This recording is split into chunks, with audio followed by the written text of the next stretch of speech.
Okay, so one of the first things that I wanted to talk about an experience that shaped my life was when I was in high school. I was on the basketball team, and it was my senior year, and we had 5 seniors that year, 1 junior, and then a handful of sophomores. And this was our varsity senior pick or varsity picture. And that year I wasn't getting the playing time that I had expected to get as a senior. Um, the coach wanted to play some of the sophomores so that they'd get more varsity experience, and I wasn't taking it very well at all. And one night after a basketball game, I came home and my dad sat me down at the table, and he said, "You need to stick up for yourself. You need to tell your coach what you think you deserve for playing time, and you need to make a case because you're not going to get anywhere just sitting there and waiting for someone to change it for you." So the next day at practice, I asked the coach to meet with him, and I told him that if there's something that he's not seen in me, then I can change that, but I'm willing to put in the work, and I just didn't know why I wasn't getting the playing time that I thought I was going to get, and he respected me for that. And from that moment on, I've really taken it to heart to sticking up for myself and expecting to take matters into my own hands and not waiting for something to happen. The changes that you want to see, you're going to have to change them yourself. So that was the first thing that I wanted to talk about.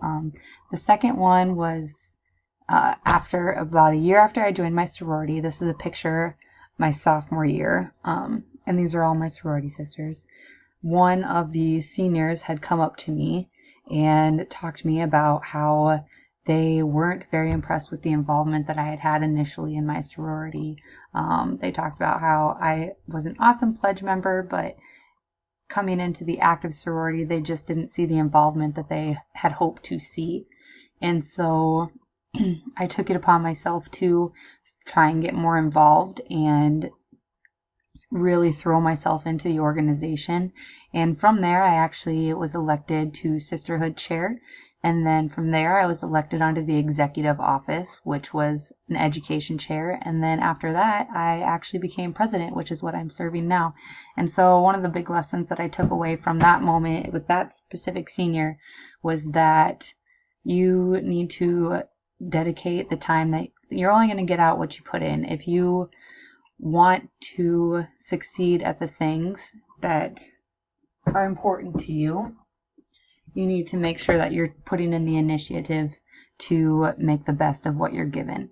And I've taken that to heart as well, and I've made sure to really throw myself into all the activities that I've chosen to do. These are opportunities and privileges that I have, and I've learned that they're not something that's just going to be handed to me. And I'm grateful for that senior that pulled me aside and really just laid down the law and said that she wanted to see more from me. So the last experience I had, this is my friend Annie. I came into college as an ag business major. I really had a passion for agriculture. I wanted to help people understand there's a lot of misconceptions around agriculture, and I wanted to teach people about those. And after being an ag major, I realized that I didn't like business, economics, or accounting classes, and ag business wasn't for me. So I switched to an ag communications major, and I didn't like those either. There's a lot of journalism, and I'm not a big fan of writing.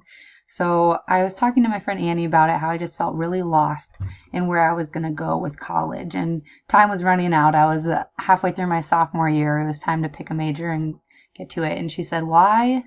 I really like education. I like the people that I'm with. I like the professors. Everyone really is passionate about what they do." And she was from an ag background too, and she said that gave her an outlet to teach kids about agriculture and to teach families about agriculture in a very non-hostile environment that you would see maybe not in the ag business world. And so I took an introductory class with Mary Bound, one of the professors at SDSU, and I absolutely loved it.